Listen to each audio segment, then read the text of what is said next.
এবারের champions trophy হচ্ছে hybrid মডেলে। ভারত নিজেদের সব ম্যাচ খেলেছে সংযুক্ত আরব আমিরাতে, যেখানে অন্যান্য দলগুলোকে খেলতে হচ্ছে দুবাই ও পাকিস্তান মিলিয়ে। এমনকি ভারতের বিপক্ষে ম্যাচ খেলতে স্বাগতিক পাকিস্তানকেও যেতে হয়েছিল দুবাই।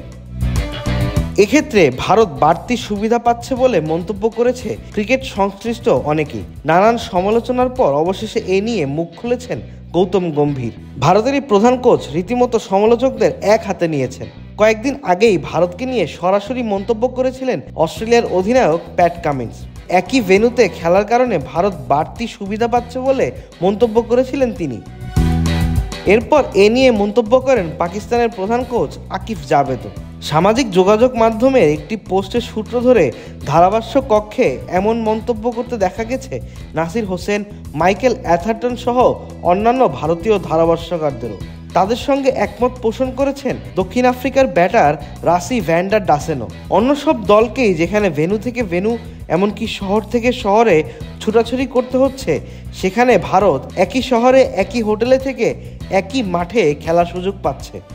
দেশ জুড়ে তোলপাড় ওয়ালটন ফ্রিজ কিনে আপনিও হয়ে যেতে পারেন মিলেনিয়ার। এসবের প্রতিক্রিয়া স্বরূপ পুরো ক্রিকেট বিশ্বকে আইপিএল বর্জন করতে বলেছেন পাকিস্তানের সাবেক অধিনায়ক ইনজামামুল হক। আর এত সব আলোচনার পর ভারত ফাইনালে ওঠার পর সংবাদ সম্মেলনে অবশেষে মুখ খুলেছেন গৌতম গম্ভীর। সেমিফাইনালে অস্ট্রেলিয়াকে হারানোর পর গম্ভীর বলেন, প্রথম কথা হলো এটা আমাদের জন্য ততটাই নিরপেক্ষ ভেন্যু যতটা অন্যদের জন্য অন্য ভেন্যু। আমার তো মনেও নেই সবশেষ কবে কোন টুর্নামেন্টে আমরা এখানে খেলেছিলাম। এই যে এত বিতর্ক চলছে যে অন্যায্য সুবিধা এবং আরও নানা কিছু, কিসের অন্যায্য সুবিধা? এখনো পর্যন্ত তো আমরা এখানে একদিনও অনুশীলন করিনি। অনুশীলন তো আইসিসি একাডেমিতে করছি। ওখানকার কন্ডিশনের সঙ্গে এখানকার কন্ডিশনের পার্থক্য 180 ডিগ্রি। ওখানকার উইকেট ও এখানকার উইকেটের পার্থক্য আকাশ পাতাল। কিছু লোক সবসময় ছিচকাদুনে, তাদের উচিত পরিণত হওয়া। আমার মনে হয় আমাদের কোনো অন্যায্য সুবিধা পাওয়া বা সেভাবে পরিকল্পনা করার মতো কিছু হয়নি। গ্রুপ পর্বে 3টি ম্যাচ খেলে 3টিতে জিতেছে ভারত।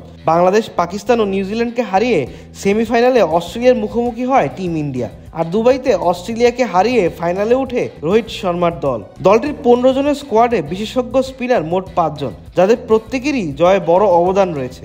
এ নিয়ে গম্ভীর আরও বলেন, সত্যি বলতে এই ধরনের কোনো পরিকল্পনা ছিল না। আমরা দুজন ফ্রন্টলাইন স্পিনার খেলিয়েছি, বাকি দুজন অলরাউন্ডার। পাকিস্তানে খেললেও এটিই করতাম। স্পিনের জাল বিছিয়ে দেওয়ার কোনো ব্যাপার ছিল না। প্রথম 2 ম্যাচে তো স্রেফ একজন মাত্র ফ্রন্টলাইন স্পিনার ছিল, পরের 2 ম্যাচে 2 জন নিয়েছি। আবিদ মোহাম্মদ, ক্রিক ফ্রেন্জি।